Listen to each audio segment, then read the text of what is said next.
Hello guys, info മാസ്റ്ററിലേക്ക് സ്വാഗതം. അപ്പോൾ ഞാൻ ഇന്ന് വന്നിരിക്കുന്നത് എനിക്ക് നല്ല എല്ലാവർക്കും ഉപകാരപ്പെടുന്ന ഒരു കാര്യമായിട്ടാണ്. അപ്പോൾ ബുക്ക് പൊതിയുന്നത് എല്ലാവരും ബുക്ക് ഉപയോഗിക്കുന്ന ആൾക്കാരാണ്. അപ്പോൾ പൊതിയുന്നത് ഇത്തിരി ഒരു ടാസ്ക് ഉള്ള പണിയാണ്. അപ്പോൾ ആ ടാസ്ക് ഒന്ന് എളുപ്പത്തിലാക്കാം. 2 മിനിറ്റ് കൊണ്ട് ബുക്ക് പൊതിയുന്നത് എങ്ങനെയാണെന്ന് നോക്കാനാണ്.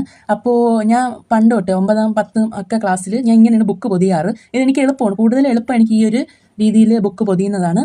അപ്പം അതിനാവശ്യം ബുക്ക് ബൈൻഡിങ് പേപ്പറും കത്രികയും സ്റ്റേപ്ലറുമാണ്. കൊച്ചു പിള്ളേരുടെ ഇടയിൽ കത്രിക കൊടുക്കണ്ട, അത് മാതാപിതാക്കൾ തന്നെ വെട്ടിക്കൊടുക്കുക.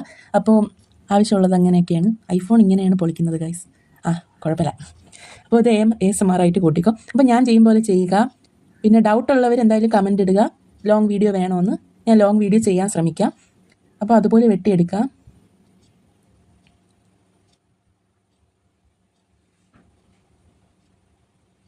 എന്നിട്ട് ഇതുപോലെ കാണിക്കുക. ഇതാണ് എളുപ്പ വഴി. ഞാൻ പൊതുവേ ഇങ്ങനെയാണ് എടുക്കാറ്. അപ്പോൾ നിങ്ങൾക്ക് എങ്ങനെയാണ് എളുപ്പം അതുപോലെ ചെയ്യാം. പിന്നെ ഇങ്ങനെ 2 സൈഡായിട്ട് കയറ്റി കൊടുക്കുമ്പോൾ തന്നെ ഏകദേശം നമ്മുടെ പണി കഴിയാറായി. പിന്നെ സ്റ്റേപ്ലറും ബാക്കിയുള്ള കാര്യങ്ങളും കൂടെ ചെയ്യുമ്പോൾ നമുക്ക് ഏകദേശം ഫുള്ളായിട്ടൊരു ബുക്ക് ബൈൻഡ് ചെയ്തെടുക്കാൻ സാധിക്കും.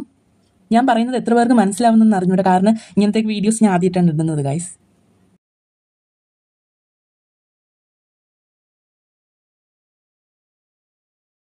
അപ്പോൾ എങ്ങനെ ഉണ്ടെന്നും കൂടെ കമൻറ്റ് ചെയ്യുക. സ്റ്റേപ്ലർ അടിച്ച് കഴിയുമ്പോൾ നമ്മുടെ ജോലി കഴിഞ്ഞു ഗൈസ്. 2 മിനിറ്റ്, കറക്റ്റ് 2 മിനിറ്റൊക്കെ എടുക്കുകയുള്ളൂ നമുക്ക് ഇത് ചെയ്ത് കഴിയാൻ. പിന്നെ എളുപ്പമാണ്. ഇപ്പോൾ കൊച്ചു പിള്ളേർക്ക് വരെ ചെയ്യാൻ പറ്റുന്ന ഒരു രീതിയിലുള്ള ബുക്ക് ബൈൻഡിങ് ആണിത്.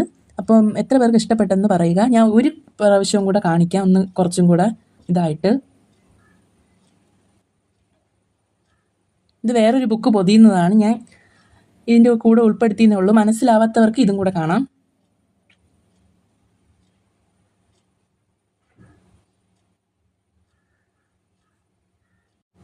സ്റ്റേപ്ലറും കൂടെ അടിച്ചപ്പോൾ നമ്മുടെ പണി കഴിഞ്ഞു ഗൈസ്. അപ്പോൾ ഇത്രയേ ഉള്ളൂ. അപ്പോൾ വീഡിയോ ഇഷ്ടപ്പെട്ടാൽ ലൈക്ക് ചെയ്യുക, ഷെയർ ചെയ്യുക, സബ്സ്ക്രൈബ് ചെയ്യുക. അപ്പോൾ ഇനി ഇങ്ങനത്തെ വീഡിയോസ് വേണമെങ്കിൽ കമൻറ്റ്